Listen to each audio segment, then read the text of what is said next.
যে রাঁধে সে চুলো বাঁধে তার হাতে এ সংসার।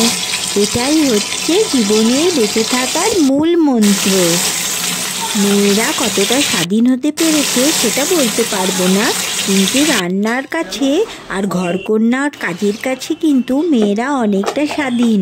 পুরুষ মানুষরা কিন্তু এর কাছে কিন্তু হেরে গেছে। একদিন কিন্তু মহিলারা বাড়িতে না থাকলে পুরুষ মানুষরা কিন্তু তাদের অভাবটা বুঝতে পারে, কারণ সব পুরুষ তো রান্না বান্না করতে পারে না। অনেক পুরুষ মানুষ থাকেন তারা জল গড়িয়েও খেতে পারেন না।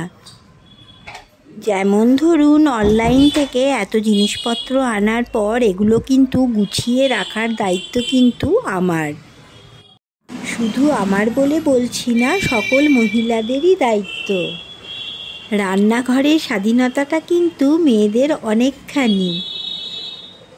আজ অনলাইন থেকে অনেক কিছু অর্ডার দেওয়া হয়েছিল, তার মধ্যে এসেছে এই কন্টেনারগুলো, সেলোর কন্টেনার। এত সুন্দর, নতুন ফ্ল্যাটের জন্য সাজাতেও তো হবে, এর জন্য এগুলো অর্ডার দেওয়া হয়েছে। এত সুন্দর কিচেনের মধ্যে এই কন্টেনারের মধ্যে সব কিছু রাখলে যে হাতের কাছে সব কিছু পাওয়া যায়, দেখতেও পাওয়া যায়। সাদা রঙের নিয়েছি।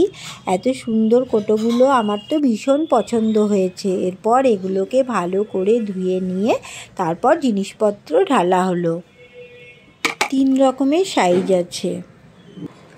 আর নিয়েছি প্রেশার কুকার প্রেস্টিজের।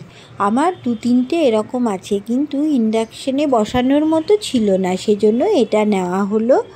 তো কালারটাও ভীষণ ভালো লেগেছে। এবার বলো বন্ধুরা, তোমরা পমফ্রেট মাছ খেতে কে কে ভালোবাসো? আমার তো ভীষণ ভালো লাগে।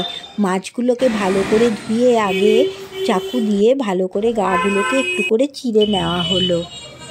তারপর ভালো করে নুন হলুদ মাখিয়ে নিলাম। মাছের গাগুলোকে একটু চিড়ে নিলে মশলাগুলো খুব ভালোভাবে ঢুকে যায়। তারপর এর মধ্যে টক দই মাখিয়ে নিলাম। এর মধ্যে টক দইটা ভালো করে মাখিয়ে নিয়ে একে একে সব মশলাগুলো দেব। মশলাগুলো বলতে গোলমরিচের গুঁড়ো দেব অল্প, আর তন্দুরি পাউডার দেব পরিমাণ মতো, আর চিলি পাউডার দেব পরিমাণ মতো। ওপর থেকে কয়েক ফোঁটা লেবুর রস ছড়িয়ে দিলাম। এরপর 1 ঘন্টা ফ্রিজের মধ্যে ম্যারিনেট করে রেখে দিতে হবে।